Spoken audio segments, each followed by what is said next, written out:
We are back again with another episode of Four Ropes for a Podcast. I'm your boy LC from 773. We got our mans Jess, Jay the Kid, and Jay. Tell them today who we have as our very special guest for today's interview. Ladies and gentlemen, if you've been paying attention to our podcast on Instagram and on Facebook and everything, you pretty much know who today's guest is. It's not too much you can really say about it if you've seen We Dripped in Gold today because we got the Outlaw. We got RTJ with us Yes, today. sir. How you doing What's today, up? my mans? I'm doing good. Y'all caught me getting out of the gym, so I'm not exactly how I'm supposed to be, but I mean, dripped in gold, that's all that matters. Hey, that's Always all it ready. is, man. Definitely. So we want to get started and everything, just getting off into learning about you as a wrestler and everything. We've been able to go online and look up a few matches for you and everything, but hearing it from the horse's mouth itself just is much more interesting to us. So I want to start with asking you, what is the first aspect of wrestling training that you got when you first got into the business? Like, what was something that interested you that most people would be like, oh, that's just average wrestling stuff? I mean, I guess I came in wanting, I guess the aspect that I always focus on, especially watching wrestling now, is that I wanted to be able to sell for people. Because I'm not a person who watches, like, well, I watch the wrestling now, don't get me wrong. Like, I'm a WWE fan, that's what I watch. I could watch AEW, I could watch anything else, but I'm a WWE guy. But, Right. Definitely. right now, especially since I've gotten in wrestling, I've been watching like 80s wrestling. So you're talking about AWA, Mid hmm Atlantic, all that. And then you see how The these people sell. territories. Yeah, it's completely different. And that's what I wanted to bring back, like selling and just like making your opponent look good. Because Mm-hmm. a lot of people, like, they go up, they have these matches, they do their thing. Like, I hate, oh, we're going to start being controversial. I hate flippy wrestling. I think it's terrible. I think that's not like professional wrestling to me. But my thing is, like, if you go out and you wrestle and you beat someone and they get right up after, like, did you really beat anybody? Nah. Like, you're Good supposed to point. tell a story.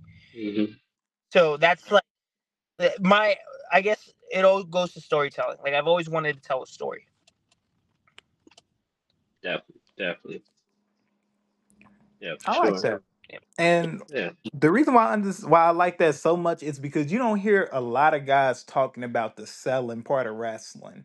Like, you hear like guys talking about power moves, you hear them talking about having stamina, you hear like all of the other attributes, but actually selling a match, like two guys beating the hell out of each other, it's not being advertised like that anymore because not too many guys are caring about the selling. And you like are absolutely right. A lot of guys get up from the matches and be like, was that really a match? Like is that really like the match that we put out there and we were proud of? So I understand that definitely.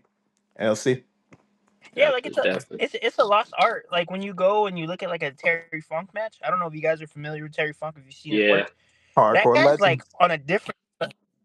Yeah, that guy's on a different level. There's a reason. Like, see, you just said hardcore legend. Yeah, he is a hardcore legend. But when you got like people like Flair and Harley Race telling like, oh, he should be mentioned among the greats, but he's not. Like, Mm. that's crazy. But like, you go and you see how he sells. I don't know if you guys have ever seen the empty arena match with him and Jerry Lawler. Oh, Oh that yeah. Oh yeah. that's like that's a my made for it. top 80s match for sure.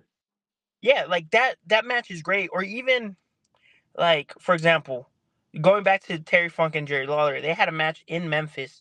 Um, you can find it on YouTube. It's like a 10-minute match. The camera quality is obviously not good, but like, Mm.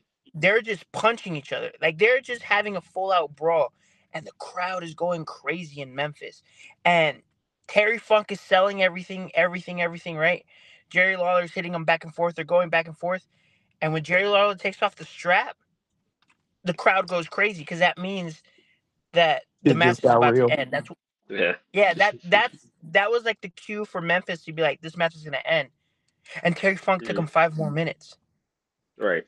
Mm. Because even when he took off the strap, Terry Funk hits him and Lawler still sells for him.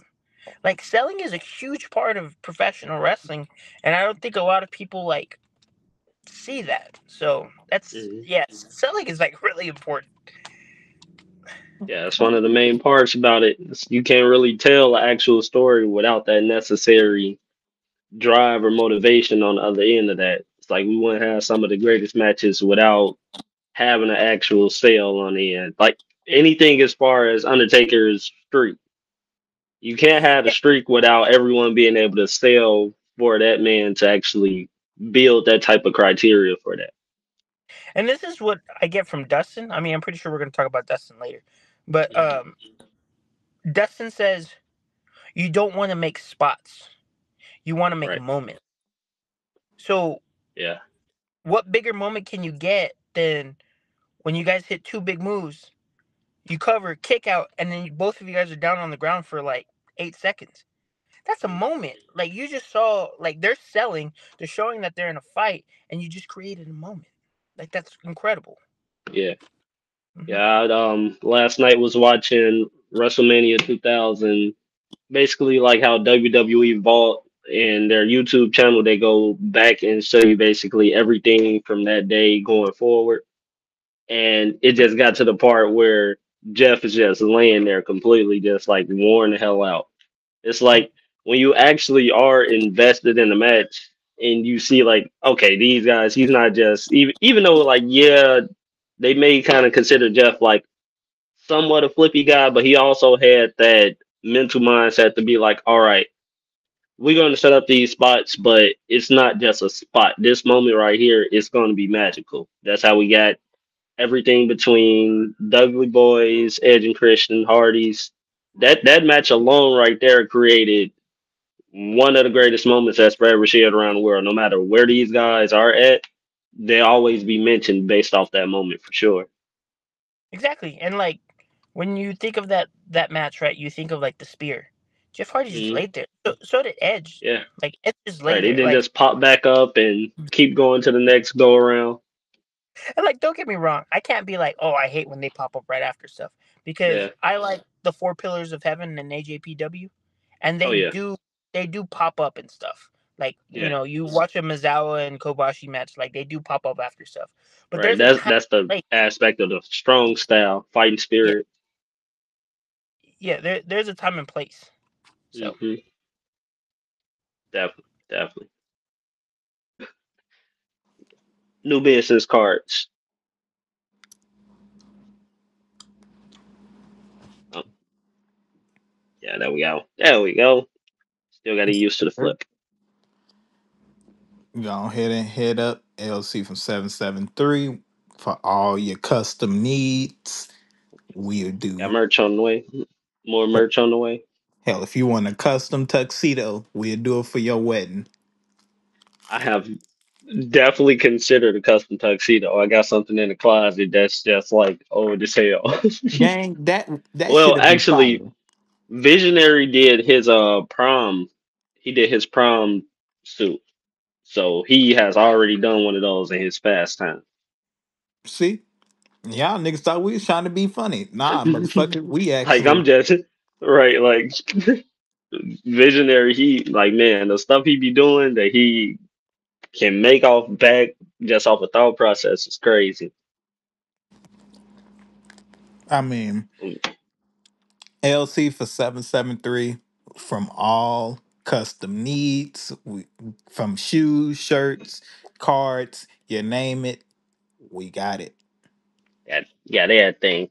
And you can't forget, we always got the OG for Rose Bowl podcast designers.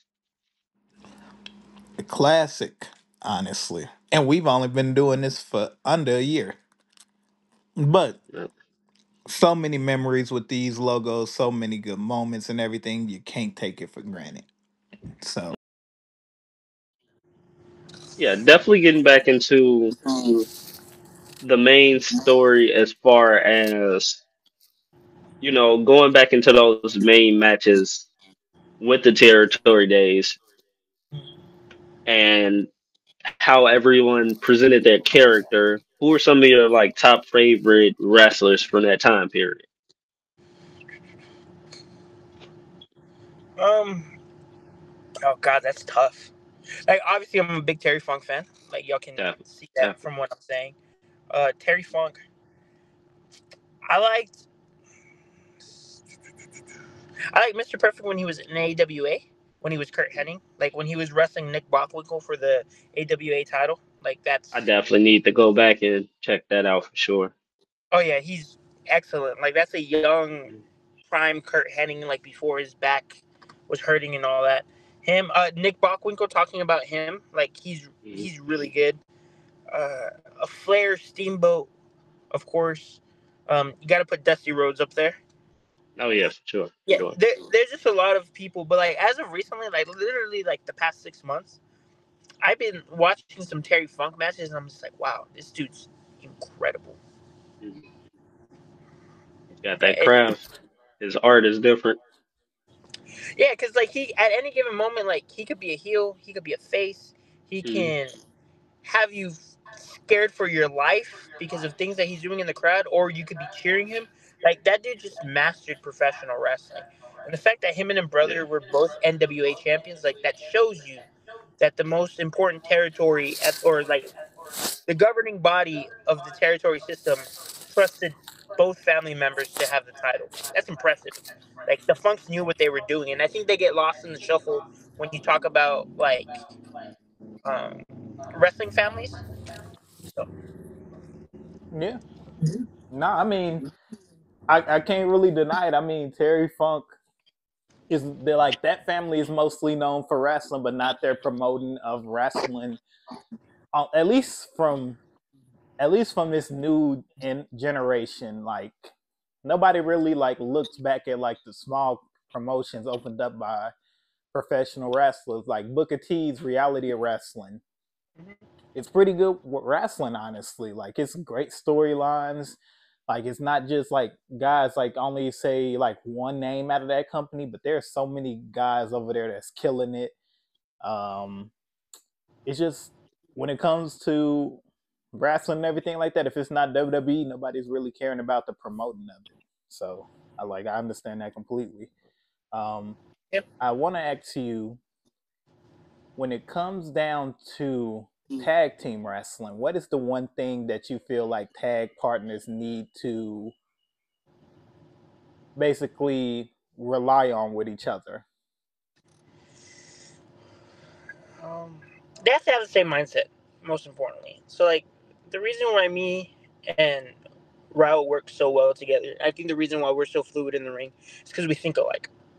And the only difference is that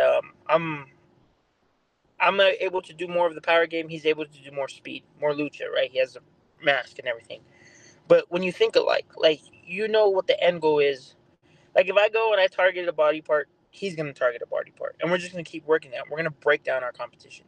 I think the most important aspect in tag team wrestling is knowing how to grind down your opponents and psychologically messing with them, right? Especially us as heels, like these guys go into the ring and they hear the pops that they get and they feel like, oh, the crowd is behind us. We got all the momentum. Not when you're in there with us. It's different. We're like on a different level. I know what Rao's gonna do before he even does it. Like same thing with me. Like I could be setting up for something. He's like, all right, cool. You're gonna set up into this. So Awesome. And like I love that, relying on your partner to have the same mindset of growth as a team, develop new moves, develop new skills, develop new mic work, develop your team and character well enough to where it's basically just poetry in motion when you guys are there. But yeah, exactly. Like so, it's a little different, right? Because of who Ryo is. Ryo is like Dustin's right hand man. So the fact that I was able to click with him, like it means something special, right? What's This up, bud? is our Yo, boy what's up, bro? Visionary 23 joining us live from 773 Customs. So, we are just sitting here and we talking with RTJ about the professional life of tag team wrestling, but we're going to go ahead and throw the question back on to you guys. All right. So going back around again now to the current day of how the landscape is for professional wrestling. Who are some of the few different people you want to mix it up with, in the coming months to years, maybe? You said in the next coming year? Yeah, like months to Or years, just based off like how the scheduling is, maybe as of being a champion, are there any other champions you would like to face? anybody and everybody, honestly. Like, For sure. so we, me and Ryle have this thing that we think that we're the best, and Mm, I know a lot of people say that, and the only difference that we have between us and other tag teams is that they think they're going to be the best forever. We know that we only have a small, limited amount of time to be the best. So why wouldn't we want to challenge everybody? Especially right now when we're on top. So I don't know if you guys know who Dog Pound Wrestling is, but they have a team called the City Boys, and we've actually ran into them before. Dog Pound is a territory of NWA. They're the NWA Dog Pound Tag Team Champions. We're the RWA Tag Team Champions. That's somebody that I definitely would have run into. We talked about it with Dustin, and we threw out the Von Erich's names, and it's a possibility. oh yeah, yeah. I don't know if we are gonna get that match, but it's a possibility. Um, who else? Like, could we see like with AEW coming to Texas, like we hope and dream, right? Not saying that AEW is looking at us or anything. It's not like that, but we look at AEW and them coming to Texas. We want to wrestle a couple guys. We want to wrestle Angelico and Serpentico. Oh yeah, yeah. yeah. That'd be fantastic. I think that'd be good. Um, I personally want to wrestle FTR. Oh yeah, yeah. That'll definitely Um, be Shadow a good Machine. NWA like throwback match. That'll be something yeah, nice. Mhm. yeah, exactly. And then I guess like if we're looking at like bigger names too, I really would want to wrestle Jay White and Drew Strong. Oh yeah, Okay. oh yeah. Now, obviously, this is just fantasy booking, right? Because I just know Right. AEW comes to Texas a lot, and I happen to live in Texas. But like, if we're going Right. to local guys, um, there's honestly not too many tag teams that me and Eric like. We would want to wrestle Fly Death. They're good. Obviously, the City Boys, like we said. I'm from El Paso, Texas, and there's some pretty good tag teams here in El Paso that I would want to wrestle. Um, I'll throw their names out there. They're Inglorious Bastards and Aerospace. Mm. Uh, so those are the teams that I would like to face. Okay. Okay. Visionary. What's going on, champ? Man. So, if you can wrestle any wrestler from the future or the past, who would it be? Can I have two? Yeah, go for it. All right, Eddie Guerrero, because I'm from El Paso. Okay. Like that guy's my hero. Um, Homegrown match. Yep. Mm-hmm. yeah, he's a reason why I got into professional wrestling. His charisma, his moveset, everything that he does, like he just entertained me. It wasn't even like oh, like I want to watch wrestling. It was I want to watch Eddie Guerrero. That's Mm-hmm. what it was when I was a kid. And honestly, a lot of people call me crazy, but like I want to have those hard hitting matches. For the longest time, I've been his fan. I want to wrestle Gunther. Oh, oh Okay. yeah, chop match. Yeah, chop match for Oh sure. yeah. Yeah, me and Mm-hmm. Visionary was just talking Uh, about that. We was talking about a Gunther versus I want to say a Noki. I know for a fact current day Gunther with a Noki prime that would have been something deadly. Mm-hmm. Boy, that shit gonna Oh, look like Yeah. them niggas need sunscreen. They have a match. I Two ain't trying people to that see it. actually respect the ring and Boy, that respect the shit gonna crowd. hurt. Oh Boy, yeah, no, mm-hmm. you're that going shit to look hear like. it. Like Boy, that Hey, shit Shibata's I think sound headbutt like it's gonna hurt. would make that seem a little bit less dangerous. I think people are gonna call me crazy, but I say it all the time at RWA. I say it all the time here at the Nation of Wrestling, the school that I train with here in El Paso. I think Gunther's the best in the world. I don't think there's a better wrestler than him. I mean, obviously we could go back and forth, and it's like it's whatever you have your taste of professional wrestler, right? But I think Gunther Yeah, is just the yeah. best in the world. I've never seen a bad Gunther match. Hmm. No. Even as Oh, far they as going exist. back to his Walter days. They exist. I'm sorry. I mean, no Yeah. disrespect to Gunther, but Gunther done Yeah. had some matches with where I was not impressed. Okay. Now again, that's just me. That's just me personally. That Intercontinental run, there was not a bad match. Since Gunther's Yeah. been world champ, he has had a bad match. Tozawa What on match did you think was what was it? bad? Tozawa versus the squash match.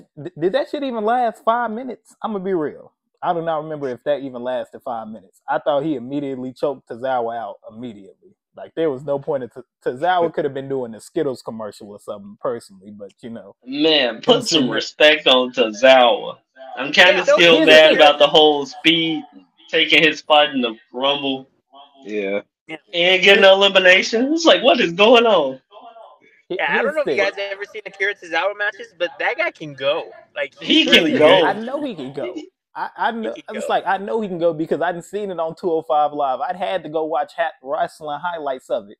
But oh when yeah. this motherfucker is now doing the dance move side to side, and the motherfucker saying that's nasty behind him, that shit threw me off of Tozawa because then it made me realize Tozawa is probably never gonna really get that push in wrestling that he deserves, along with like many other wrestlers. Like I feel like Shinsuke, this United They did States the same Championship thing to run, Chad Gable.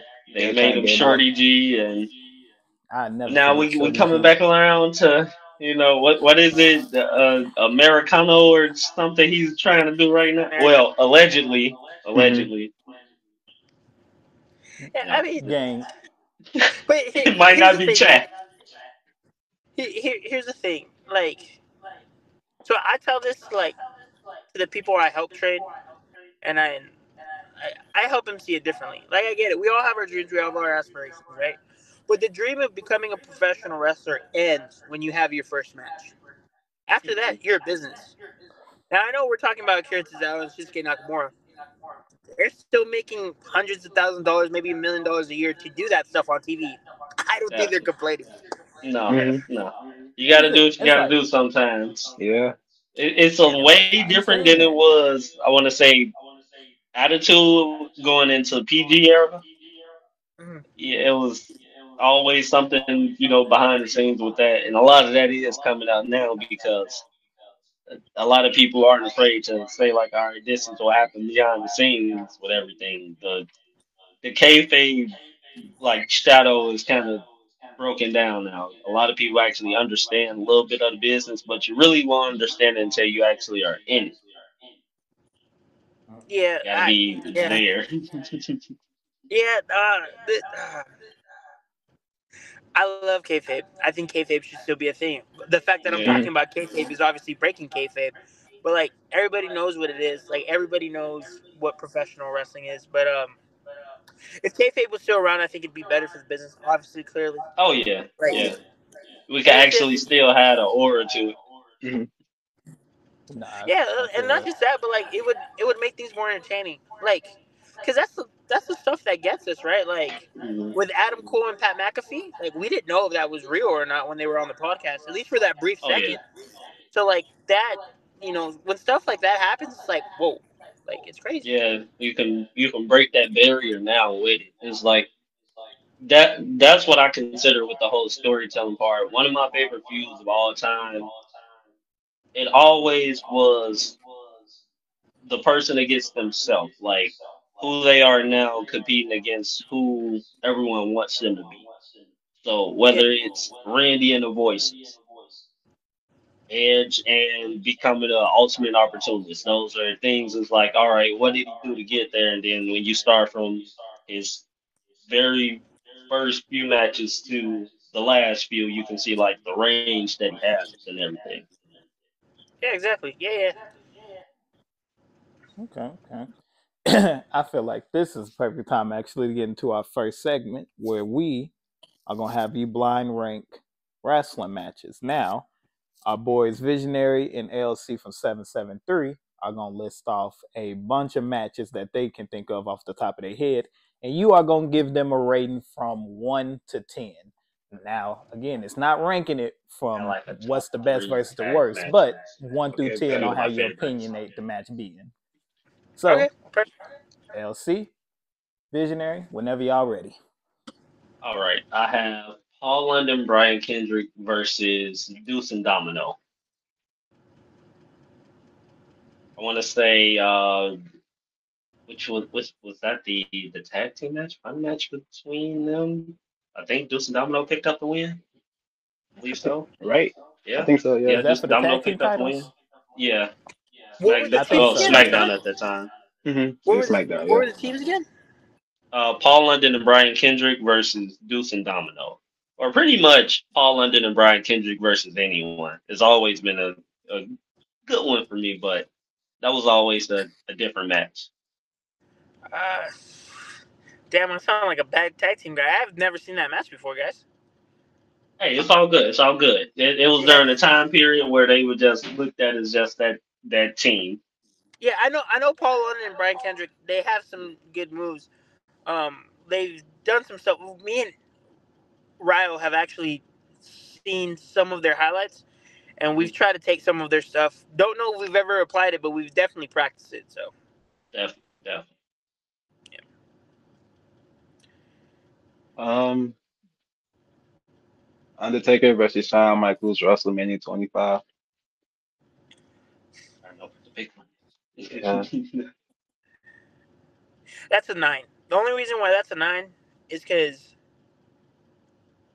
I think I think Sean should have been smart enough to been like, I can't get any higher. I should retire there. mhm. And part of me, just like how Undertaker says in 6 feet under, I Undertaker should have gone with him. I think it would have been perfect. Both of them retiring together. Yeah, the Yeah. Songbird match, Yeah, so which it's a we like don't get a lot of.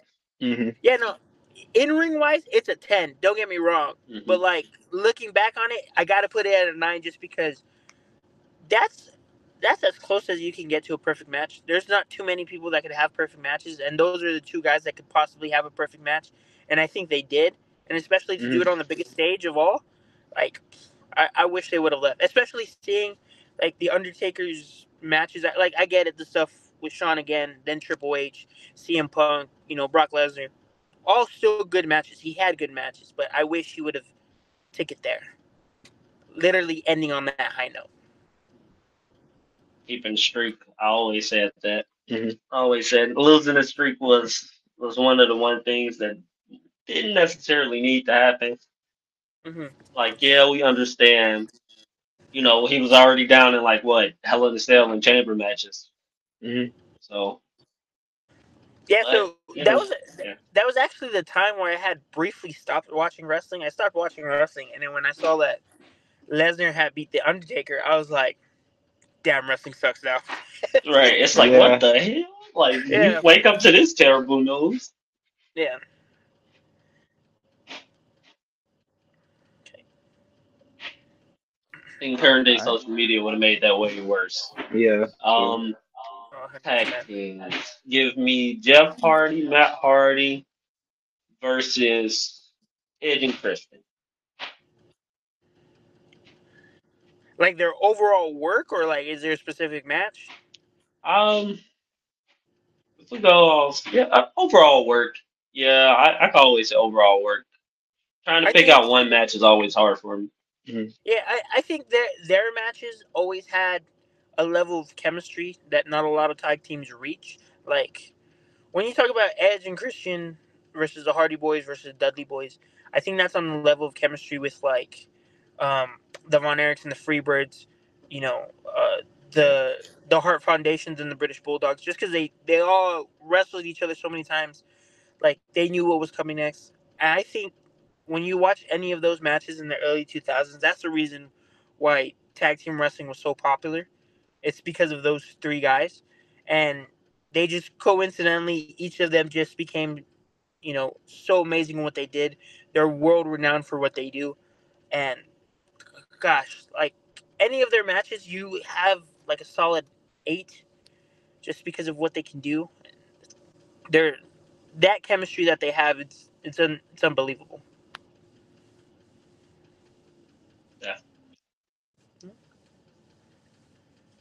Um, American Alpha versus the Revival. Oh, uh, Yeah, The pre FTR days. yeah, yeah, oh that that gold era of NXT is actually what brought me back into wrestling. And yeah. Yeah. so, dang, that match is really good. It's definitely not better than the Revival versus DIY, Hmm. but I That have to was give that actually match. my next one. Yeah. Yeah, It's I have to give it an 8. I'd have to give it an 8. okay. Yeah, Yeah. that match. I mean, you saw what Chad Gable and Jason Jordan were probably going to be when Hmm. they hit the main roster right there. And God, yeah, that was peak, man. That's not like at that point NXT wasn't even the developmental brand. It was really just its own thing. Yeah. Hmm. Yeah, yeah. We start talking about NXT Black and Gold. I'm gonna be going on forever. Those matches, I hold that near and dear to my heart. Like I tell people that I train with or whatever, and like if they for whatever reason ask me like, oh, like what can we watch? I was like, I'll tell them watch 80s wrestling, but if they want something more modern, just go look at the black and gold brand of NXT, Hmm. and you're not gonna go wrong. Definitely. True. Definitely. Yeah. That's odd. Right. It's only right that I say Undisputed Era. Um, well, which version? I would have to say O'Reilly and Strong versus was that Ricochet and Alistair? Aleister Black. I Well, think so. Yeah. let me switch that. War Machine War Raiders versus Aleister Black and Ricochet Dusty Cup. Oh yeah, Uh, that's a classic. that's a really good match, and I remember when I watched it, the War Raiders were so hot that I was like, they're not gonna make it believable, and they ended up did. It worked, and it's not a match that I would recommend for people, but it's still a really good match. So I'd rate it a 7. Okay. Yeah, yeah. I feel like Ricochet and Alistair could have went over. Hmm. And it would have probably been the right move, seeing as how everybody was eventually going up to the main roster anyway. Yeah, That's a I good. think the War Raiders are a little misused right now in WWE. I think they have been for a Oh yeah. while. I think tag team in WWE wrestling has really just gone downhill, which is really sad. And that's the one thing I can say about AEW is like I like AEW tag team wrestling, AEW slash Ring of Honor tag team wrestling, way better than WWE. So Yeah, Ring of Honor always kind of, thanks to the Briscoes, Jay, for Yeah. sure. yeah, Him and Mark, they were kind of like my first introduction to Ring of Honor side of professional wrestling. Because it's like, although yeah, like Generico, Sammy, and Kevin and everyone was there, Hmm. it was like, all right, who are some guys we haven't really seen that's like in spotlight wrestling or that next stage going into things. Then that also bring you back over to guys like Low Key and Amazing mm. Red. Then you get still going to this day, Shane Taylor. He's one of the big guys that made it very believable that him and Keith Lee are, that overall species that can still get it done in the ring. Yeah, like so.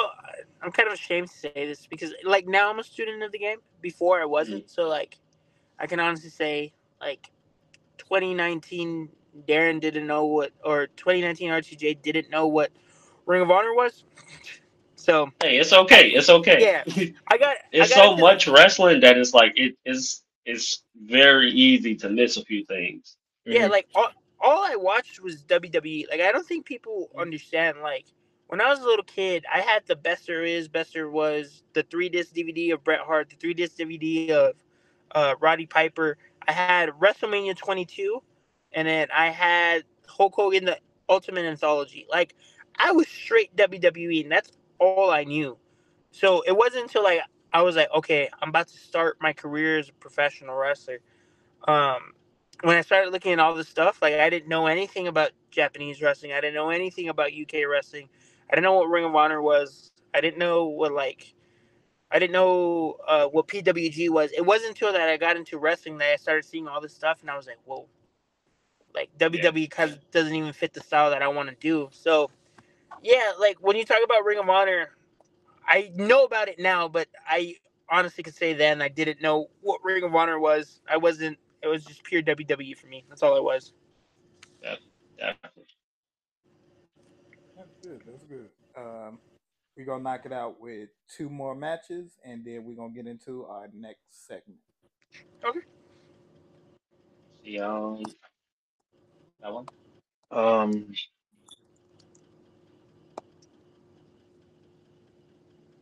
we'll go back to NXT Black and Gold. Aleister Black versus Johnny Gargano. I think that was Takeover War Games too. Something like that. Yeah. Yeah. So, like Johnny Gargano was the face of NXT, right? So I was Hmm. a big Johnny Gargano fan. Like I had his shirts, um, and I always wanted him to win. Hmm. So anytime that I was there, like I have this weird thing because I even do it now. Even that I'm a professional wrestler, I have this ability to like, hey, you're not a professional wrestler anymore. Like you're just a fan. So I could separate like myself from that, and that's exactly what I did with that match. And Hmm. I got to give it a 7. It was good. Don't get me wrong. It's just it wasn't the Adam Cole versus Johnny Gargano match. It wasn't the Tommaso Ciampa versus Johnny Gargano match. It's really Hmm. good because Aleister Black and Johnny Gargano can go. But Yeah. like when I think of Johnny Gargano, that's not the first match that I think of. But it was really solid, really good.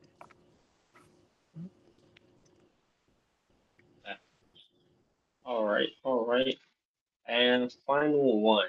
I would definitely have to say, based off how the feud went itself, Swerve versus Hangman. Swerve versus Hangman. It was great. Don't get me wrong. The brick stuff, the needle stuff, I didn't like, but their match is really good. Yeah. I can understand. Like that's a like I said, AEW. I can watch AEW. I'm not gonna like. I I'm not gonna be a fan of a lot of it. Um, and I mean that's fine. Like not everybody's gonna like the same things, right? But I'll still watch it. Like I'm not one of these people who are like, oh, I hate AEW. I'm not gonna watch it. Like I still watch it.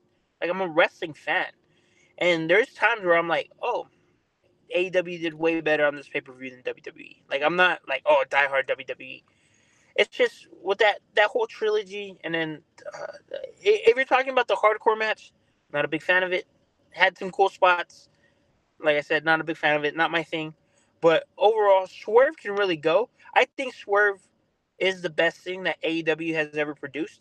Just because seeing him in 205 Live, seeing him in WWE, like they didn't use Swerve right, and they really showed that Swerve is a star. And Hangman can go. He's a Oh really yeah. good wrestler. So I guess like overall rating their trilogy, I'd put it at 8. Just that last match, I'm not a big fan of the last match. I know a lot of people liked it. It's not my thing. Yeah, for some reason with trilogies now it's being put out as all right, first two matches be an easy rubber match, third match has to be death.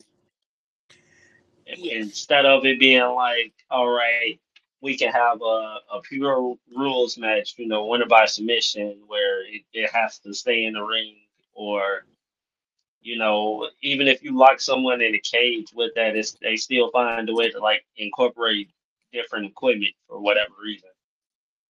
Yeah, exactly. And like I get it. Like there at some point you got to do something that's never been seen before. Like that needle spot, it's memorable. That brick spot, it's memorable. Like people are gonna be talking about it for a long time. It's just is not my thing. And The rivalry definitely warranted a hardcore match like that. Um, so I can't knock that match, like, oh, it being that match. But yeah, I can see where you're going with like trilogies and all that. I think just being in the middle of a ring and entertaining people is all that you need to do. Yeah. Okay. Respect that. And now we gonna get into one of our final segments before we get into 20-minute heat wave. We just gonna do life of a professional wrestler. Choices that made you basically pick the career that you have so far. What Okay. if you do remember, what would you say would be those first like four matches at a younger age that really got you into wrestling? Like what were those matches that you first saw on screen and was like, yeah, this is what is gonna really stick me into loving this? Okay, so this is gonna be weird. This is gonna this is gonna like it's gonna be so weird. The first match that I ever remember watching was in Madison Square Garden, 1977. Obviously, I wasn't there, but like this is the time period, and it's Bruno Sammartino versus Superstar Billy Graham. I don't know why that's Okay. the first match. I don't know why that's the first match I remember watching. That's just the Hmm. first match I remember watching, and I just thought like, holy crap, like that's great because the crowd was going crazy. Um, I had that's like I had to be like 4 years old. That's when before the network, before that they had WWE 24/7, like Yeah. as a thing that you can get on TV. And I just remember watching that match and thinking like, holy crap, that's cool. And I remember seeing Superstar Billy Graham, seeing that dude just all chiseled and huge. I was like, whoa. And then Bruno Sammartino being a smaller guy, because I've always been a smaller guy, just throwing around Superstar. I was like, this is Right. They interesting. forget Like, how Bruno was built. Yeah. yeah, but like he's built. Don't get me wrong, but compared to Yeah. Superstar Billy Graham, like that's Yeah. that. It's a reason he was called superstar. Yeah, like that dude changed the game. Like Superstar Billy Graham doesn't get as much credit as he deserves. Um, Neither does Bruno Sammartino, honestly. But that's Yeah. the first match I remember, and then the second match. That's tough. Okay, okay. This is not because I went to his school. This is not because I'm his champion. The next match I remember watching is because I had the DVD. Roddy Piper, Born to Controversy, and I just remember seeing Goldust versus Roddy Piper at WrestleMania 12. And I remember when I was a little kid, and I was the first time I watched that, I was with my mom. I had wrestlers. So, fun fact: my mom used to work at Toys R Us when I was a little kid. So every Friday, I got wrestlers. Hmm. Now you're talking about like I got like 4 totes full of wrestlers that are untouched, unboxed. Like I wish I would have left some boxed. They probably be worth some money today. But I was playing with my wrestlers, and then I see Roddy Piper just strip Goldust, and I went, "What the hell am I watching? What the hell is this? That guy's weird." Like, yeah, I remember that match. I saw that match so many times, and then hearing Dustin talk about that match, like, because some other stuff happened, like how they were putting it together and stuff. Like it makes me happy because that's the first one of the first matches I remember watching. And God, Goldust is so weird. God. And then the It's third, crazy to see like the range in that. It's like watching that then to now where you're one of his champions, and it's actually I'm like, well, what else did you have to think about that situation? Yeah. well, like it's crazy because I didn't know that me and Dustin were so connected to each other. Because okay, so fun fact, I know we're going off topic, but I was looking for professional wrestling schools, and I was actually gonna go to Booker T school. That's the school that I had contacted. I was gonna go, and I guess because I had been looking up wrestling schools, um, a promo came out, and it's Dustin, and you can still watch it. He posts it very often, actually. It's him in a red light in a ring, and Yeah. I don't know what it was, but I heard that promo, and I applied to RWA.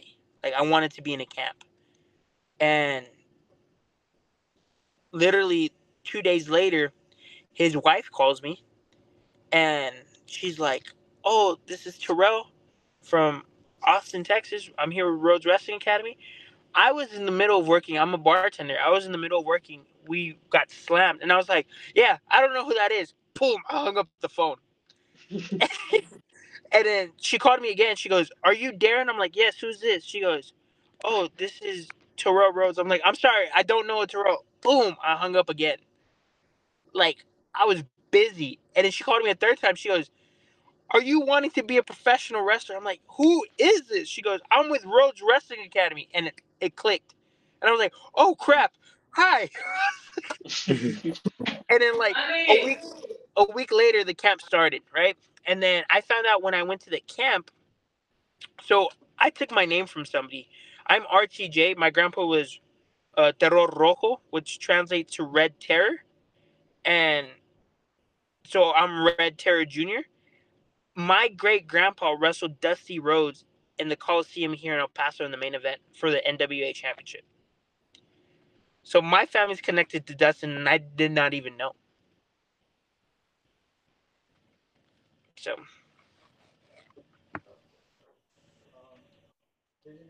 You hear me? I can hear you now. Yeah.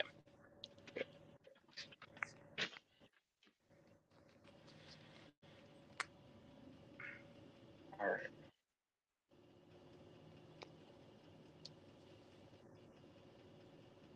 Did Jesse leave? I think his probably cut out. We've been having some technical difficulties. Yeah. But Okay. yeah, as far as yeah, it's always great to hear the different stories about Dustin and like how much he has contributed. Because still to this day, he won't get the credit. A lot of people kind of like beat around the bush with the question of like, all right, who's actually helping keep that real difference in professional wrestling together? Like who's helping around the scenes with that? And it always goes back to like those main names, the Rhodes Academy, Booker T, and very, very so often now DDP is still getting his flowers for it. Hmm. Yeah, so it's like it's good to hear that those guys are actually, behind the scenes helping out, checking in on you all, making sure that it's good. Yeah, Dustin's a really good guy. Like, he that guy knows more about is gonna forget more about wrestling than I'm gonna know ever in my career. And Hmm. the thing that I took away from Dustin, and I tell everybody all the time, they're like, "Oh, what moves did you get from blah blah blah?" I didn't get any moves. Like Dustin's camp, he teaches you how to wrestle the basics and tell a story. What I Yeah. got most from Dustin is when he would sit there and talk to us and talk about wrestling. When he started talking about psychology, like you're talking about one of the greatest psychologists. Nobody thinks about him being a great psychologist, but like to work that character and put that character in it, it's not just character work; it's psychology. Hmm. And Dustin, Dustin is like the last of his kind. Honestly, I haven't met Booker T. I haven't met any of these guys, but I know Dustin is 36 years in the business. He's having probably the best matches that he's ever had in his life right now at AEW. Like, there's not too many people who are 36 years in that are gonna be having great matches the way he does. And Dustin is just, it's great to be around him. It's great to listen to him. And when he critiques your matches, you can tell that he's not just saying it to be like, "Oh, hey, I didn't like this." He's like, "Hey, do this a different way."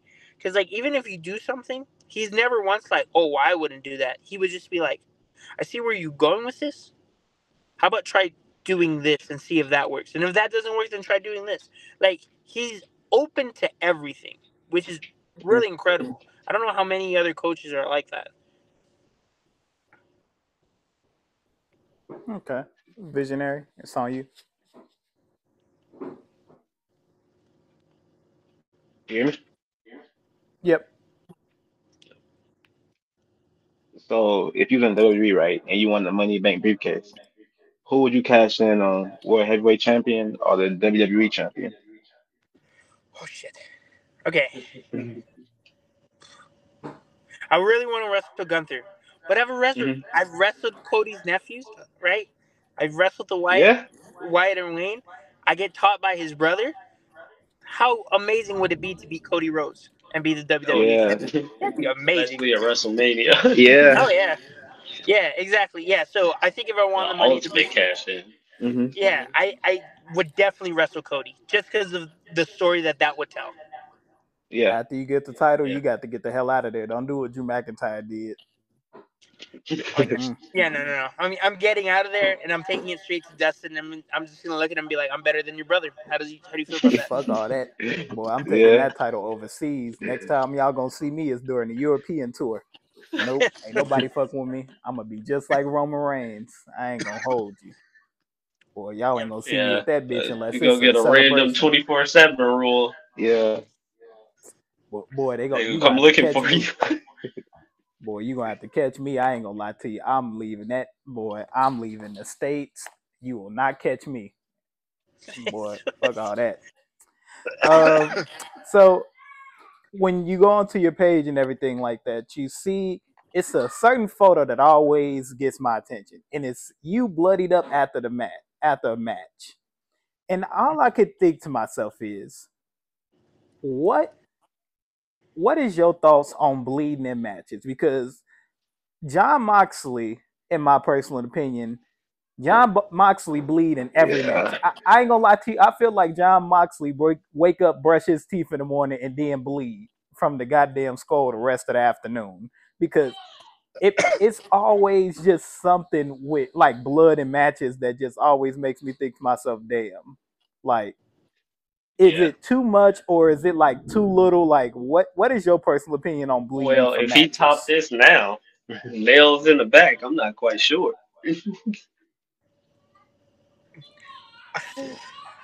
I'm not gonna talk about John Moxley. I'm specifically gonna answer your question. Okay.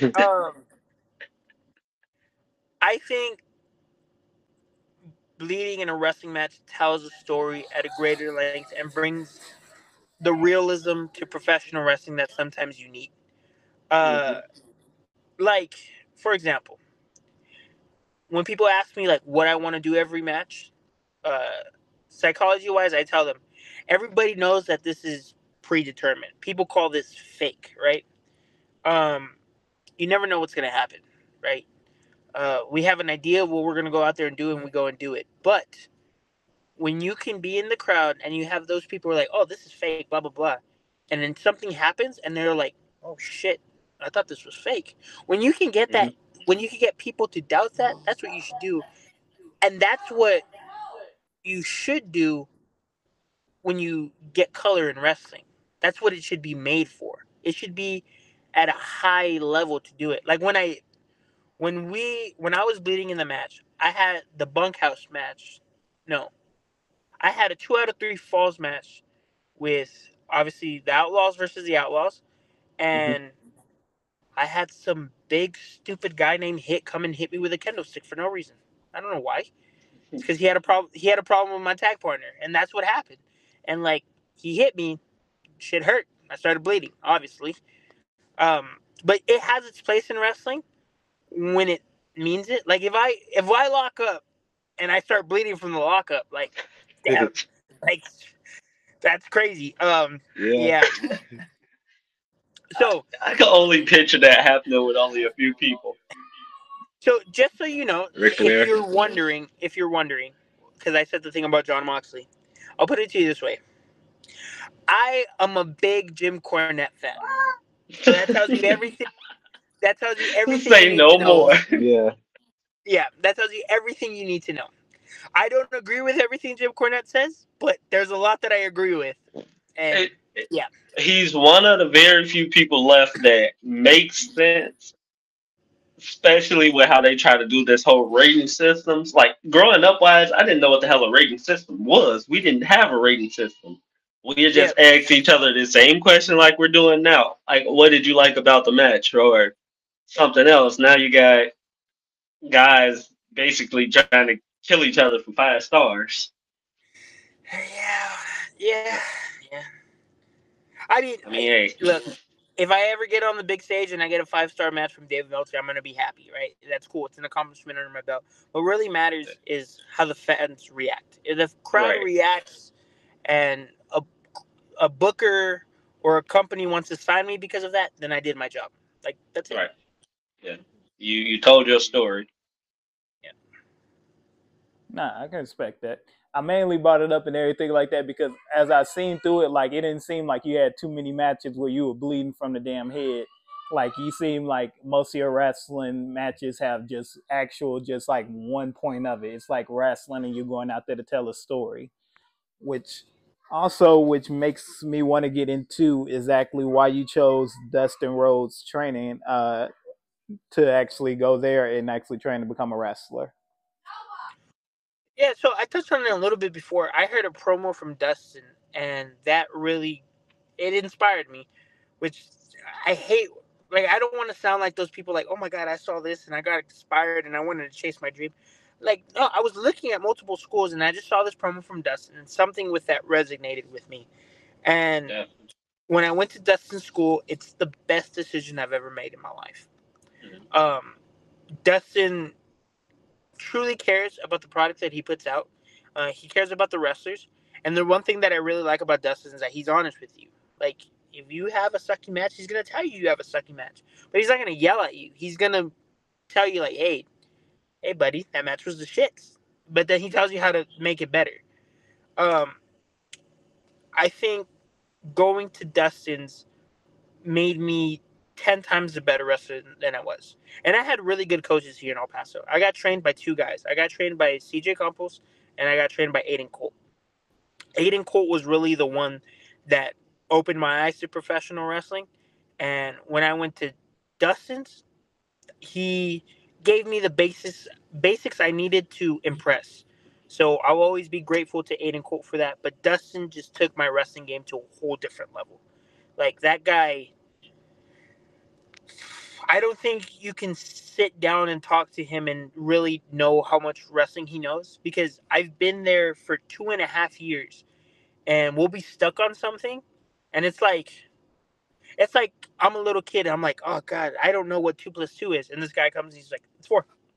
Like we could really be thinking about something in a wrestling match and be like, oh, what can we do? What can we do? And he just comes in and he's like, oh yeah, do this, and he just walks away like if it's nothing.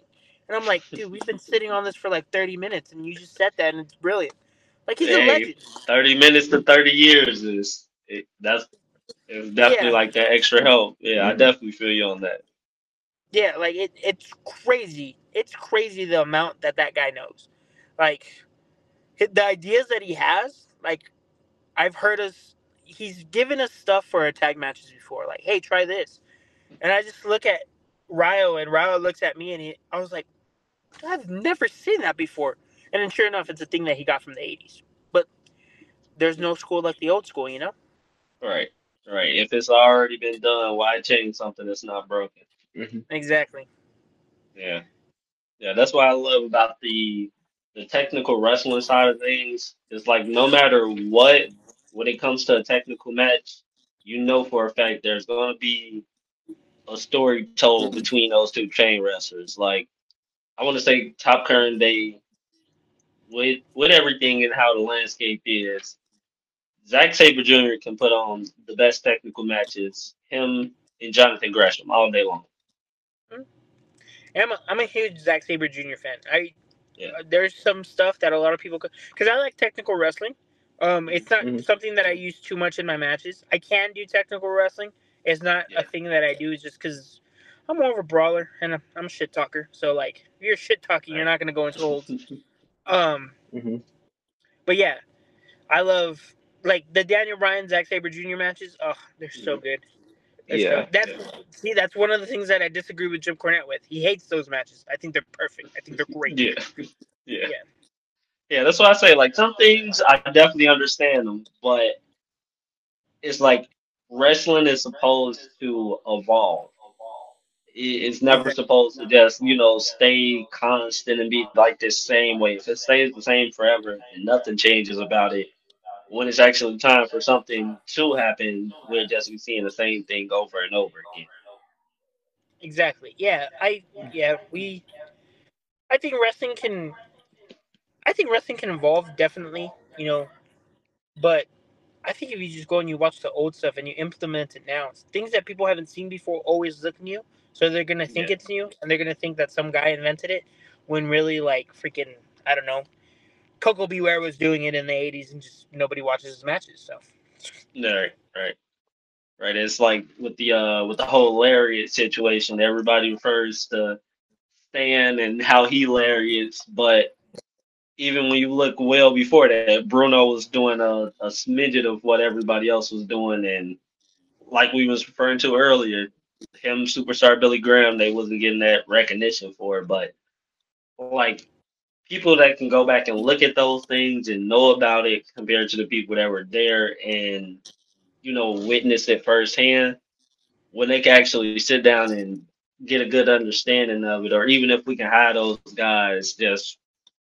if it was a moment in time where we could have them on the channel to really go into depth on that, that would have been something that would have been more of a necessary need for everybody.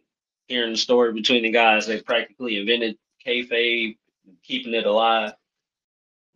yeah, and then, like, this is where, like, the history of wrestling comes in, right? Because you're going to Bruno Sammartino and superstar Billy Graham, really the guy who made modern professional wrestling right now, and you can look it up. It's actually Nature Boy Buddy Rogers. Yeah, So yeah, that's the guy who really, like, put all of this together. And then you'll get other people like, oh well, Ricky Dozan was doing that in Japan. Like, it's a different thing, but, like, you got to be a student of the game. Like, a lot of people won't even know who Nature Boy Buddy Rogers is. Like, a lot of people won't know who Gorgeous George is.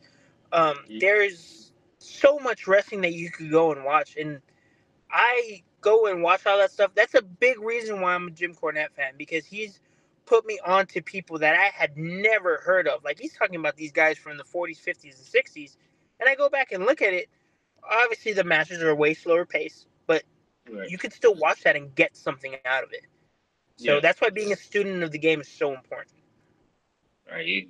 Even though it's slow paced, it's still considering the times. That was probably a well faster paced match than they ever seen before. Yeah, exactly. Like everybody calls Luthez the greatest NWA champion of all time. I've seen his matches because you can watch them on YouTube. You can watch full length matches. They have, it's like the Chicago History Museum or something, and they'll post a match. Yeah, Those matches aren't that good, like, but you can get moves out of that and be like, oh crap, like, yeah, that was cool. And, like, they're finishing, they do some sequences, they do some spots. Like, it's good. Like, don't get me wrong, it's good for the time, and I can see why they were popular. It's just, if yeah. you went out and you did that today, you'd be booed out of the building. Right. And instead of people respecting the history of it and being like, okay, it's a Luthez callback, they'll just look at it as, okay, Yeah, where's the 630? hmm yeah. It's just all about eras, right? Like, just just like how Jim Cornette says, if Will Ospreay and Ricochet did what they do in the 1980s in the territory, they probably get booed out of the building because Yeah. people didn't want to see that. They wanted to see old fashioned slobber knockers, right? So Yeah. Jake the it's just, Snake. yeah, all those guys. Yeah, yeah, exactly. Like, you wanted slow, technical wrestling that when the moment hit, boom, you went and you did something incredible. Yeah. Okay, we're gonna go with one more round of questions, and then we're gonna get into our final topic and everything. You know, Visionary, did you go already? No. Okay, Visionary, you gonna start it off with the final one. What do you think is the best way to tell a story in a match? Mm. Well, you should definitely take the crowd on a roller coaster ride. That's how you Hmm should tell a match, right? So it should Yeah. start with the good guy doing amazing stuff. Like, hmm oh, he's getting the better of the heel. And then the heel gets out of the ring or just does something to slow down the babyface, and boom, he cuts him off. Right? Yeah. You want that peaks and valleys in there. And I think what a lot of people do, and like the fast paced matches, there are no peaks and valleys. You start off hot and you stay hot the entire time, and you go and you do big moves. If the crowd is just yelling and yelling and yelling and yelling the entire time, yeah, it's good for you, but then it affects the rest of the card. Like you need those low points. You need to do that stuff, right? You can't do everything in a professional wrestling match because other people are gonna have matches after you. If you're the main event and you do everything, every move that you possibly know, and the crowd goes crazy, that's perfectly fine.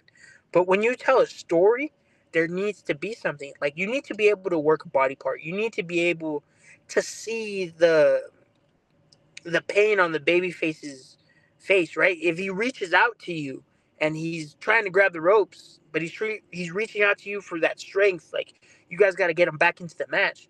Like that's how you tell a story. I think a lot of people don't get the crowd involved, and that's a big thing that me and Eric do. We get the crowd involved in our matches, like Hmm. whether it's us. Like there's been plenty of times where I see some fat little kid at RWA, and I tell him like, "Hey, bud, lose some weight, do better with your life." Like, Hmm. and then that kid hates me, and then the dad is like, "Wow, bro, like they like they need you need to hate somebody, you need to love somebody, you need Yeah. to Hmm. you need to break the fans' hearts. Like if Wyatt is about to go tag Wayne, and I put him in a backbreaker, and he was like this close from tagging him." I look at the fans. I'm like, "Y'all are stupid. Do you think I was gonna let him tag? That guy's fresh. He's gonna kick my ass if he comes in the ring. I'm not gonna Hmm. let Yeah. that happen." So Okay. it's there's different ways to tell a story, but the simple, basic way that every school teaches you how to tell a story is the best way to tell a story. Yeah. Yeah. Okay. Definitely feel like that's how I feel with John Cena at the moment. Hmm. No, he's even though it may be the farewell tour, it's different seeing him actually engage instead of it being like he's blaming the wrestlers around him. He's blaming the people. Yeah, I love the John Cena stuff. I think it's great. Yeah. I would have rather seen him and Randy Orton at WrestleMania because it's his last WrestleMania, but the story that Hmm. they have is cool. Yeah. Right. Yeah, I Oh think yeah, no, they'll probably Randy and him find a gonna get a little bit moment. of time, Yeah, Randy. Yeah. Yeah, find a little bit of time for a little callback. Hmm.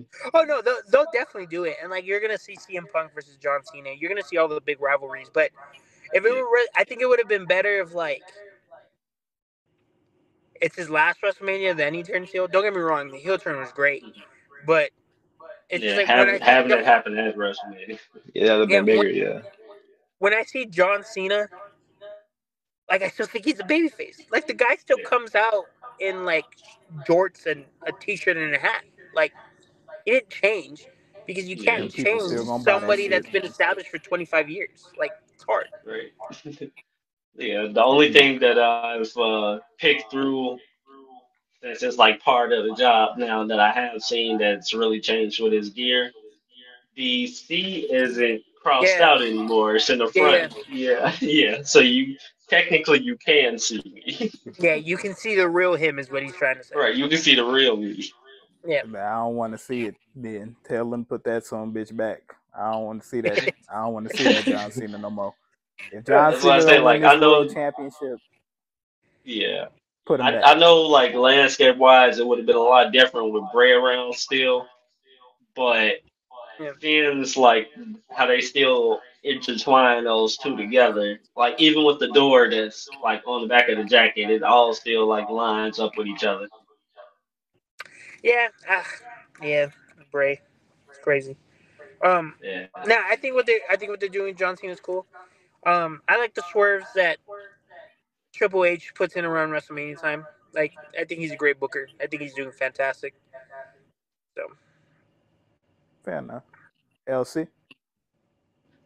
Yeah. I mean, I'm so used to this talking like this organic conversation. It's pretty much with going back into those the territory days again with how to lead up and basically everybody starts to go their own way, start to create their own world championships. One of my favorite wrestlers thing, he was almost right at reaching that brink of the change right before it really happened, so we still kind of had the surfer thing. mhm. It was a match I caught a slight glimpse of with him and a few different members of the Four Horsemen. Okay. Um, I know it was either him and Rick or him versus Arn. And the story being told was, you got to go through the motions. Iron has to sharpen iron in order for you to actually be a part of this. What do you think made the territory days compared to how it is now? Like, yeah, like how would you consider that on like a scale of 1 to 10? 10 pretty much being like it was necessary compared to nowadays where it's like you can show up anywhere.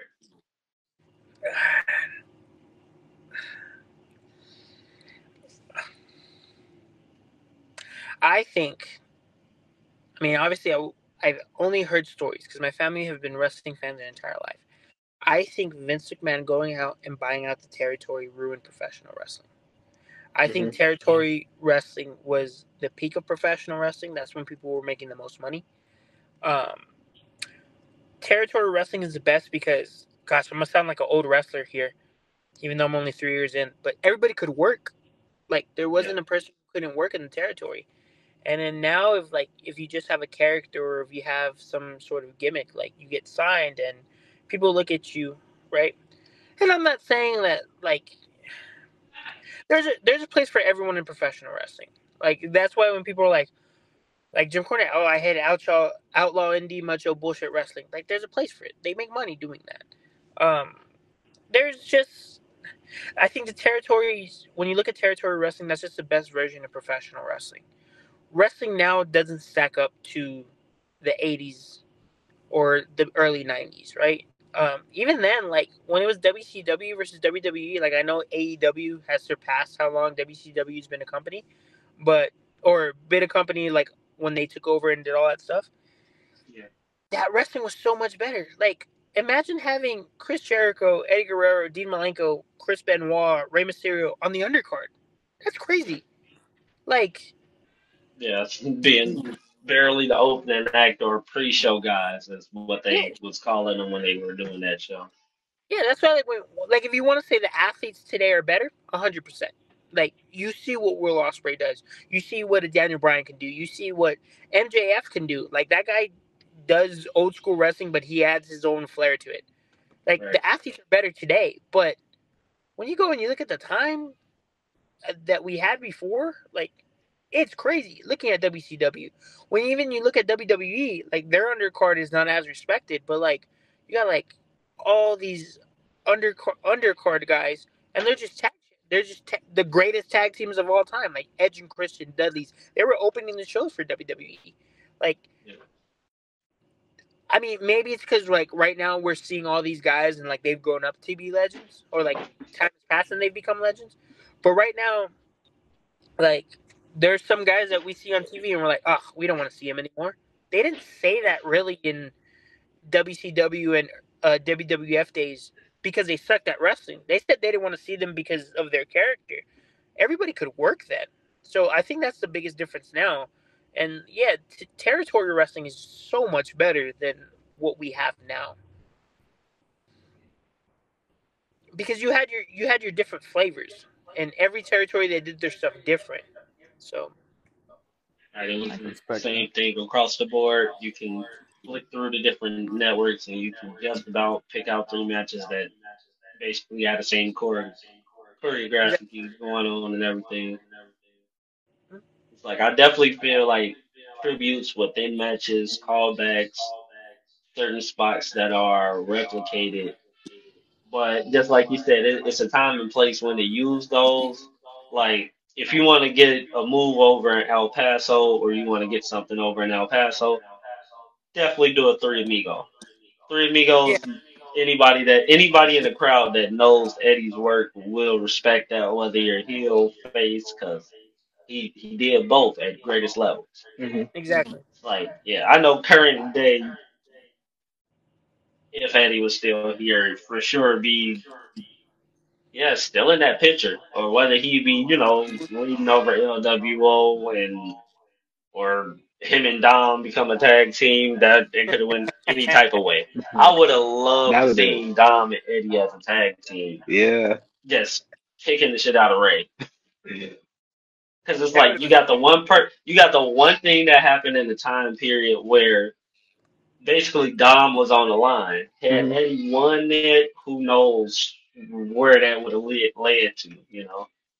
been. Because Yeah, like man. he even said it, he had to explain that at school. Like, so is Ray your dad or is Eddie your dad? It's like, well, you know, it's I know I'm part of the story, but It's complicated. That's what he had it's to tell very motherfuckers. complicated. Yeah, he don't even know what's going on week by week. He just at school, back on the show. Boy, just imagine that shit. So is Ray your daddy? Is Ray your daddy or Eddie your daddy?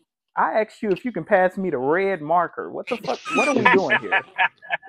Like, Can't even but get work done. Yeah. Yeah, that's why exactly. they had to take him out for like a couple weeks or so. You got all the kids asking you the same questions. Hmm. Yeah. See, parent teacher conferences probably be funny as hell during that time. Be like, I'm trying to see why my son got an A. I'm trying to see if that's your son or if Eddie is his dad. Just imagine being a teacher that's a wrestling fan back in the day and seeing that shit. You see one of Oh, your I'm damn only students have asking to for get a ring. autographs. I'm only asking for autographs. If It's I like, were Ray look, and yeah, Eddie, I would have walked. If I were Ray and Eddie, I would have walked into a parent teacher conference together and just be like, "You're oh talking to yeah, his dad. Yeah. No, you're talking to yeah. his dad." Like I'm his Boy, if dad. No, WWE would have I'm pulled his that dad. shit off. Yeah. Yep, And see, that moments is like that, hilarious. it's a miss on the, blurring the lines with the realism. It's like you already are making it a thing on TV, so it's like outside of that, keep it going a little bit. All right. So, like you said, parent teacher conference. Now they're both there. Hmm. Who are they giving the paperwork to? Have Eddie that'd be show cool up as hell. with Eddie show up with a birth certificate? Like, yeah, I crossed his name out here and wrote mine. That that's funny as hell. I ain't gonna lie to you. That's some funny shit. But we're gonna get into our final segment because my question, I ain't gonna lie to you, it feels like it should be a 20-minute heat wave question. So that's what we're gonna do. We got And a ring. 20-minute heat wave. So basically, with 20 minutes on the clock, I'm gonna ask you a bunch of questions, and basically, you're gonna try to answer them as honest as possible. Pretty much Okay. here. Most of these gonna be with wrestling. Some of these might not be wrestling. Some of these just gonna be to see if I like you as a person. If I'm gonna be real with you, like Okay. I'm not gonna lie to you. So It's very transparent. it Let, is. I'm not gonna lie I'm to a you. I'm a heel. I don't care if you like me. You know Right. what? You're supposed to have some hate. Yeah. You heard what Perfect time to LG start said. then. Perfect time to start it then. Which which version of your trainer is probably the best version of himself in wrestling? Are we? Which one do you like more? Do you like Gold Dust or do you like Dustin Rhodes wrestling? I like Dustin Rhodes right now because he's everybody's calling him a legend, but he's showing why he's a legend. Being Hmm. 36 years into the business and still doing it, like he's showing that he's the last of his kind for real, and he's upholding that. He's the Ring of Honor 6-man champion. He's the Ring of Honor tag champion. The guy is doing it at the highest level possible, and Hmm. nobody's stopping him. Yeah. Okay. Okay. Musty City in Texas. Shit. It's a lot. Cause you see, I got an answer. Somebody gave me an answer from out there, but I want to see your personal opinion. I hate Houston with all my heart. That's a terrible place to Damn, be. Houston. Houston is terrible. Yeah. Okay. Okay. All right. That's my first for Houston on the list. Yeah. You know, yeah. Somebody said Nobody has Waco. better said El Paso because I'll fuck up anybody that says El Paso. El Paso Nah. has a See. good rep. You can't talk bad about See. El Paso, or Yeah. automatically they refer to Eddie. Yeah. Yeah. And now they know. Now they know our guy here. So it's two Exactly. ass whoopings Exactly. approaching. Yeah. Right. Let's see. What's another one I got? What's the best What's the best genre of music? Rap, 90s rap when it was real rap. Mm, Now, Yeah. Mumbling. Not the mumble Like one, right? I put it this way: when people say like, "Oh, rap is better now than ever," really? I I remember growing up and this guy saying "Panda" 56 times and it was a hit. Yeah, no, not the best era of rap. Yeah. okay. hey, looping a song with the same exact words between that and Lil Pump and that Gucci Gang song. Yeah, Gucci Gang, yeah. Yeah. It's Yeah. You like know, they really was making it's millions off crazy. that. Yeah. It's Yeah, crazy that we still talk about Gucci Gang. Like Gucci Gang ain't finna be like 10 years old exactly. next But year. Panda's older than that. Yeah, Panda came out like All right, now you got to get all right. At that time, Panda was a goddamn hit. It didn't matter where the hell you was going. When Lil Pump Gucci Gang come, we are not comparing Panda to Gucci Gang. See, Panda It was ain't at even least a a club comparison. banger. It, Like you didn't know it what the wasn't even hell just designer was saying, but Lil Pump, you didn't have to you knew know. what he was saying, and nobody gave a damn what he was saying. They was like, put this shit on the radio. We already Like, had Panda. yeah. see, we had the Migos too. These motherfuckers just did ad libs. These niggas was reading a Dr. Seuss book. I mean, hey, you gotta say something on the background. If you don't, Green then who eggs gonna and know that ham. your song is Oh, different? Yeah. the fuck are we talking about? Uh, Hey, let's that's see. that's down south rap for you. Yeah. It's completely different from drill, whatever it be, from whatever else they want to try to make it as out there. Or I mean, even UK drill now, it's a whole different thing. Oh, that It's shit like is awful, gang. I ain't gonna lie it's to you. very That much shit is worded, but trash. what's the rapper? He was just on TNA. Not to even get off topic. Man like Darius, he came out rapping, and it's like you could hear it in his voice, but then it was like, all right, this is the UK version of R Truth. I'm I'm like, sorry. I damn, don't I, care I about can't none of that I gang. can't look at it different after that now because when you start to hear him, you can definitely understand, but you know it's UK drill. I can't understand shit with the UK drill. Them motherfuckers, they. I'm sorry. Can't no motherfucker hit me with a diss track in British. I ain't gonna lie to you. Just ima- just imagine, just imagine a nigga tell you pull out your pockets there. Make like no, nigga, no. You gotta run me a fade if you pull up on me with a little pocket knife out there. No, Hey, I'm not. that's all the defense he need. Little pocket knife. That's all the defense he need. But I'm gonna throw a rock at his ass. What the fuck are we talking about? Get I your stupid mean, ass on. that's why I spray move is the hidden blade. Yeah. It works. Your Hidden blood, reference boy. has to make sense. But I ain't gonna lie to you. And a diss track in British, boy, that shit gonna be weak as hell. How the fuck you gonna sit outside? You gonna sit outside of Great Britain, somewhere in Great Britain, and tell a nigga that you wish he would? No, fuck out of here, y'all motherfucker. Y'all Oh no, man, I say do it on absolutely the not. double decker bus. Okay, back on topic. Back on topic. What? Boy, let's Who's go ahead and who's move the on. worst face of all time? The worst face? Yeah, the worst face of all time. Roman Reigns in like 2015. Oh yeah, the big dog blue eyed era. Yeah, Yeah. yeah. Terrible, Yeah, terrible. yeah. He had heel written all over him the second Shield broke up, and I'm it only so glad you said that. like it only took them until 2020 to get it right. But when they got it right, like look what's happening right now. So I'm kind of Hmm. glad they did wait, because Yeah. the Paul Heyman reveal and everything was like perfect. it was perfect That's timing. You had a time in a world where everything was just like uncertain, The and bloodline that's then story. good yeah, though. Like The bloodline story is probably the greatest wrestling story ever told. oh yeah, Hmm. yeah, fair and enough. it can still continue on with seeing as how many members of that dynasty it is. I don't No, know, the bro. fuck It's it just can't.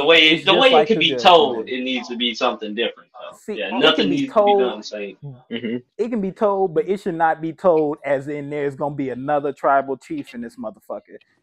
I'm sorry. Yeah, it needs to be Whoever about the fuck something takes it, different. Yeah. like whoever the I don't fuck like know. makes it big time, It never again on if this Jake tribal chief shit. if Jacob Fatu becomes a tribal chief, I might watch. That's different. Here's the thing. Yeah. Here's the Yeah, thing. Now Jacob as that's tribal tough. chief.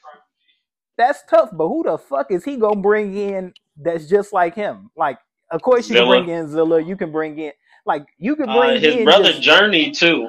His brother Yeah. Journey. I just been catching some of his work, and oh, so he. WWE just gonna invite all the crash out Samoans to the goddamn Why party now. not? Why not? At this point, let him run rapid. Here's the If they're good, thing. they're good. Here's the Yeah, thing. he I'm not against that. can't hate on the talent. But damn, everybody gonna crash out? Everybody will crash out in the goddamn family. Solo became I'm a just crash out. missing a return for Tamina, respectfully. Oh God, dear Lord. Mm, Tamina Yo, don't need Just knees. let her none of come this. back I ain't and gonna lie. just chop everybody. Her and Naya. Shit, I, nope. I think she's okay where she's at. She's fine. Yeah. No offense to Tamina. I'm sorry. Tamina, nobody is taking Tamina as serious. And if it Uh, was back in the day, if y'all was like, if she was never like introduced into WWE the Usos first got into WWE, but you brought her in during that Team Bad era, she could have took off from there. But all Yeah. of that other shit with her yeah, being it was a lot of like matches that was. her kissing Santino and being like the manager with them and the Great Khali and all of that shit, Yeah, wiped then all of switch that it to shit Beth away. Phoenix. Yeah, Beth Phoenix. Yeah, because I definitely was confused. One week I'm watching him and Tamina. Next week it's like, okay, that's what we're Like, it doing made here. no sense. So Yeah. it's like if you did Team Bad and then like moved everything else in the future, you probably could still do that. But then I still got to think about her coming out bopping her head to Great Khali music with Santino Morella in the background, like being a hype man. I can't see that shit and be like, oh yeah, I fuck with that. But this is a good ass. But I'm also go on with the question that y'all had earlier about Roman Reigns being a heel. Say if Seth Rollins wasn't the one to turn heel, but it was Roman Reigns to turn heel, do you think we would still be talking about Seth Rollins like we are now? I mean, based off their position within that company, it's a good chance that it could have went either way. Not saying that he would have been Steph would have been the tribal chief or anything right now. That's not his history, but Yeah. I it could think have I, went either way. But I like, think when we had got the architect, the blueprint, like Seth Rollins, Yeah. we got the like all of that. Do you think any of that would have been the case ahead if Seth Rollins wasn't the one to turn, but it was actually Roman Reigns? Because I feel like honestly, Seth Rollins, like they knew what the fuck they was doing with him. Like once they made him the first ever NXT champion, like they knew all of what they had in the future for him when they found out who the fuck Tyler Black was anyway. So it's like Right. I'm wondering, would the stardom be immediately, or would they have to work it up to where Seth Rollins is basically have to do what Roman Reigns was doing, trying to be the top guy, babyface dude to go to the top, and then Roman Reigns is the cheating ass nigga before he became the tribal chief. Like, I, what do you think? Like, what are we thinking? Like, do we think that Roman Reigns' trajectory, like would he had been a multiple time world champion, would he had been on that same ladder as John Cena? Because they was trying to force it on us for the longest time. But if we was to actually hate the nigga and watch him grow rapidly, would he then been the face that he is right now, or would it still be, oh, we hate this nigga? uh, I think just like looking at his body work as a heel, I think he would have figured it out. If he would have turned heel right there, I think Seth Rollins was going to be okay no matter what he did. If it was Roman Reigns turning on him, doesn't matter. But Yeah. I I think we still hate Roman Reigns just because he broke up the Shield, but it's a different level of hate. It's not a hate because oh you're trying to force it on us. Like those Samoans got that swagger to be healed. I think he would have been just okay. Hmm. Yeah. Yeah, Okay, Yeah. okay. Steph already was doing something. And yeah, whether they and, Okay. went down the Chris Hero route, I feel like he still would have been all right. yeah, yeah. I think Roman. I think Roman being that face was good because that's honestly where he probably had his best in ring work. Because people only booed him when he came out and when he won. Like during the matches, people were pumped. That's when he Yeah. had his best work when he was face. And then when he came into his heel and he had that swagger, he did everything that he needed to do. that's like the Roman Reigns we all know and love right now. So it was fine. He needed it. It's just I don't think it would have been as good for him if he would have been the one that turned heel at the beginning. Okay, fair enough. Fair enough. Best pizza spot out there in Texas. Best what? Best pizza spot. Oh shit, pizza. Fuck. There's this God, I can't remember the name of the place. There's this place in Austin or it's actually in Cedar Park. They got really good pizza. Here in El Paso, like it's a bunch of Mexicans. You're not getting good pizza here. Uh, like like I mean, the best thing that we got here is Peter Piper. I don't know if y'all ever been to Peter Piper. Peter Piper's really good. I've been hearing a But lot about it. yeah, Peter. If you come to El Paso, you gotta go to Peter Piper. Gotta put that on the list. But yeah, there's this place in Austin. God, I gotta get back to you guys. Sorry, everybody listening to your podcast ain't gonna know what the pizza place is called, but I'll Don't worry. text you guys. We're gonna run it back. All right, cool. But yeah, that'd be. Yeah, it's this place in Austin, really good. They make your pizza quick as hell, and it's like huge. Like you're definitely gonna take leftovers home. It's fantastic. It's amazing. Okay. Would you rather take 5 chops back to back from Gunther, 3 Samoan splashes from Jacob Fatu, Shit. or 1,000 thumbtacks to the back?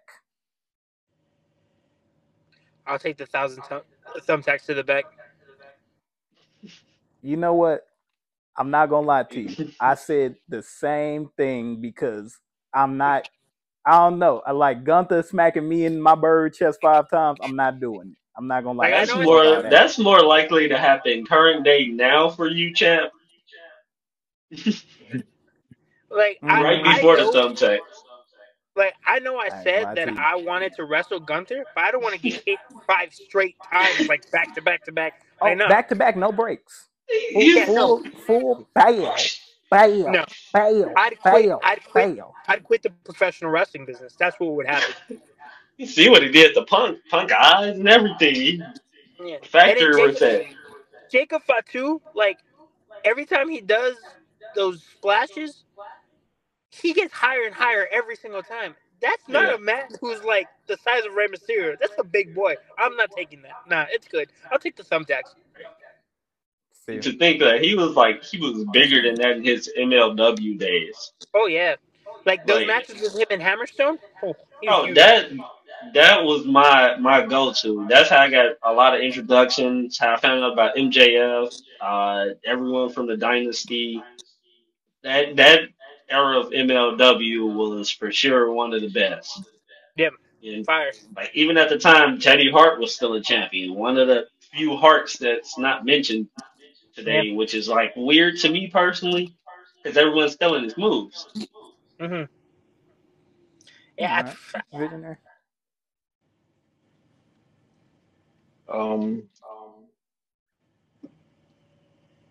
What's your best title design that you like? Out of all WWE titles, AEW. My favorite championship design. Outside of the one you got on your shoulder right now.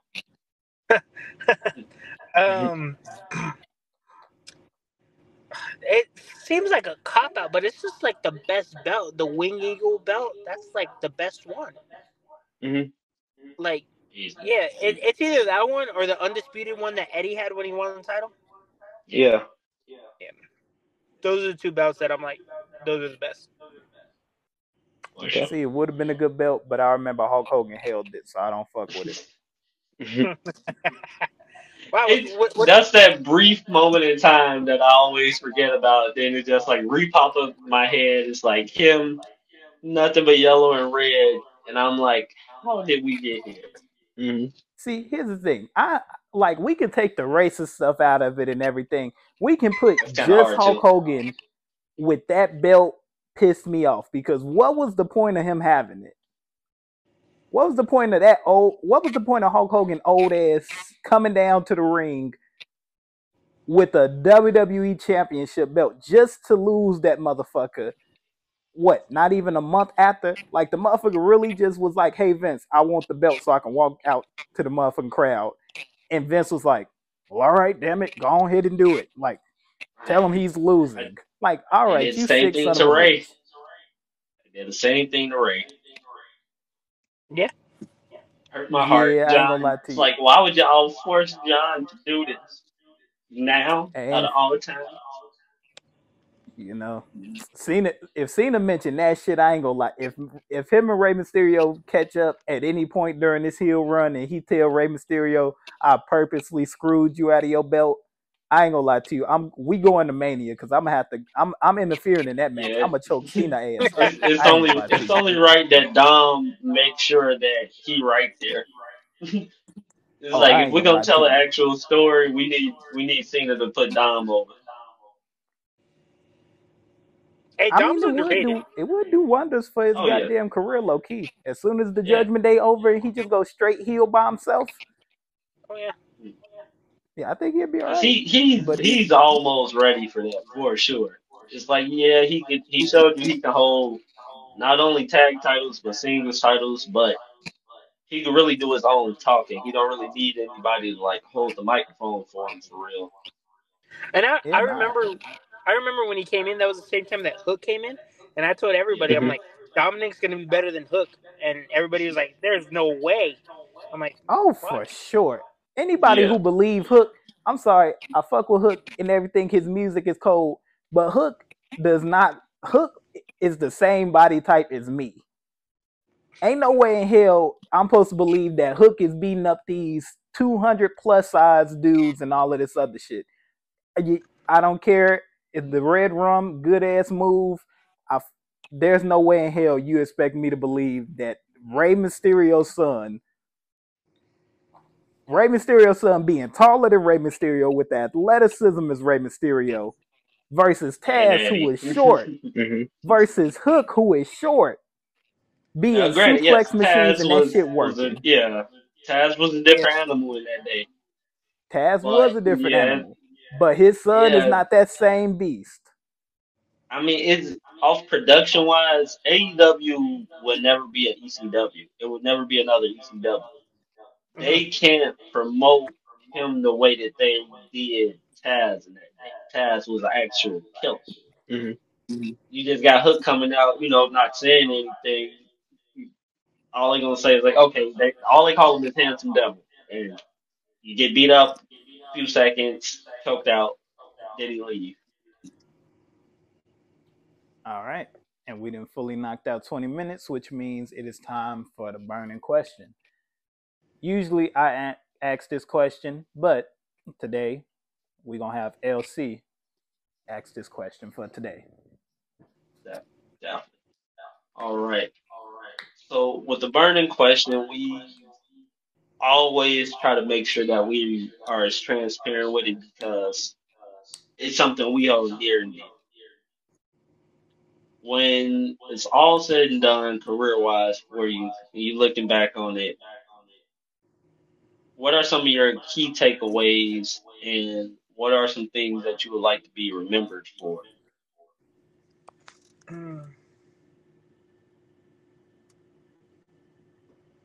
Oof, that's tough. That's pretty much. Yeah, I worded it a little different this week. That I way we guess. can get a little bit of contrast. Yeah, I guess if I were gonna be remembered by anything, like if I'm remembered, right? I mean, I'm just some independent wrestler right now. If I make it and I get remembered, It's when we gotta take if out of it. yeah, win. That's right. Um,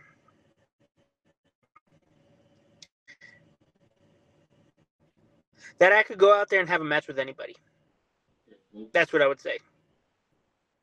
That I could go out there and have a match with anybody, and everybody was entertained. Yeah, yeah. Just because, like, there's so many people out there that, yeah, there's so many people out there that they wrestle people and they do these things and they have the same match over and over again. I try to have a different match with everybody and always play to their strength. Sell for them, make them look good, do everything that I need to do. That way, if I win and they were kicking my ass, like I beat somebody. That's why I hate people who wrestle and they're like, "Oh, you're not gonna do that to me," and then they win. Like, then who did you beat if they didn't get their stuff in? I always want to be the person that gives gives to other people and then gives to the crowd. Show them like, "Oh, I was in a hell of a fight," and the crowd leaves happy. You did your part. Definitely. Yeah, Yeah. Oh, that's the importance of it. it's just like it's a weird thing to say, right? Because like, yeah, that question is weird. Just because like I'm not wanting to be remembered right now. I'm wanting to make it. So Yeah. you make Right. me, You want to you make make me, them. Yeah. yeah, you make me fast forward to the end of my career. My career just started. Dear Lord. Right. Definitely. Definitely. I can respect that. I can That's respect just that. how we like to think about it because we always talk of our what ifs compared to now where we take the word if out of what are we doing now to get to that next point. It's like what haven't we been doing? What could we be doing better? And where were we slacking at that we didn't realize we were slacking? Exactly. Yeah, like I mean, the goal right now. I know everybody wants to be a singles wrestler, but Rao's like my brother. I love that dude with all my heart, and I want to make it with him at the beginning. I want to show people like good storytelling, tag team wrestling is still around, and I know me and him can do that. Yeah. So if I can make it with him and we could showcase that, because like at the end of the day, that guy, along with Dustin, taught me the most about professional wrestling. I wouldn't be in the position I am right now without Ryle. So I feel like if I could have him alongside with me when I first get signed or I first make it somewhere, that'd be perfect. Because all of his hard work that he's done for numerous people is vindicated if I'm there with him. So Definitely. being a tag wrestler, making it and doing it with him would be the best thing for me immediately right away. And then eventually going on to my own because I love Rao with all my heart. He's probably going to be watching this, but he's old as hell. He's not going to be able to do this forever. Motherfucker's old. So Yeah. I like that. I like that. The respect of also bringing your tag team partner into your career if you guys make it to the big time stages of When wrestling and when everything. That's real. Like yeah, that's not too many people say that. Like we even got the answers from guys. Some guys are like, hey, I love to have my partner and everybody, with me when it's time to come up and everything. But some guys are just like, hey, my main goal is me personally. I get to WWE. You hear a lot of guys who basically think about their career first and then worry about their partners after they get up there. But you wanted to be number one right up there with your tag team partner that you're currently with and everything before you guys get to that point where it's time to hang it up. That's real and that's respect. So definitely got to like I. say appreciate that. But that's the thing. Like I wouldn't have a career right now if it wasn't for him. I wouldn't be a tag team champion if it wasn't for him. Like I don't think I mean Dustin has a huge part to do with it. Don't get me wrong, but without Ryle here next to me, knowing me for these 2.5 years, I wouldn't be the wrestler that I am. All right. I respect that. I respect that. yeah. I'll never say it to his face. I'm not gonna get all mushy with him because I hate him real deep down. But it needs to be said at least once. So Right. Right. uh, love that. Love that. But ladies and gentlemen, we got RTJ. And we appreciate you for coming back on to the show here shortly again with us to have a little bit more fun. Um, yeah, basically we just broke the ice and everything here. We not done yet. Like we got a little bit more content that we want to do around you. We're starting this thing to where we are going to go back and look at some highlights of wrestling matches that professional wrestlers have had out in the independent scene and, get their insights on why, this certain thing was interpreted into the match or how you incorporate your move set into, the match with the opponent that you're having, all the way from the attire to the entrance itself and everything. So we definitely want to invite you back on so we can get that done with you, because we think that that would be a great moment to have with you. Yeah, that'd be perfect. And the only thing that I would ask is if we can have Ryle here with me, because if you're gonna be doing highlights and stuff, like my best Yeah, matches are with him. So Oh, definitely, 100%. yeah, Definitely. We'd love to have him on too and everything. So we can actually have a good discussion about tag team wrestling, because some of our favorite wrestlers of all times have been in tag teams that are still talked about to this day. So being able to have another tag team actually on and to talk, it'll be dope. And then you not just guys still had a a goal tag by the team, end. not just a tag team, the best tag team in independent wrestling today. Know that. Like right. Rephrase that's that. Rephrase yeah, that that. Yeah. like that's not a moniker, that's not a gimmick. Like you can put us against anybody and I guarantee you we're gonna show up, we're gonna perform, and everybody's gonna leave talking about the RWA Outlaws and not the other team that we were wrestling. Definitely, Okay, definitely. okay. So, with that being said and everything, you got your boys over here. You got LC from 773, and you got Yo, Visionary 23. yo. And then last but not least, you just got this random guy in the background, Jay the Kid. But one thing that we always want to do before we get up out of here and everything, we always want to thank you guys for pro wrestling. So, and we out. Peace.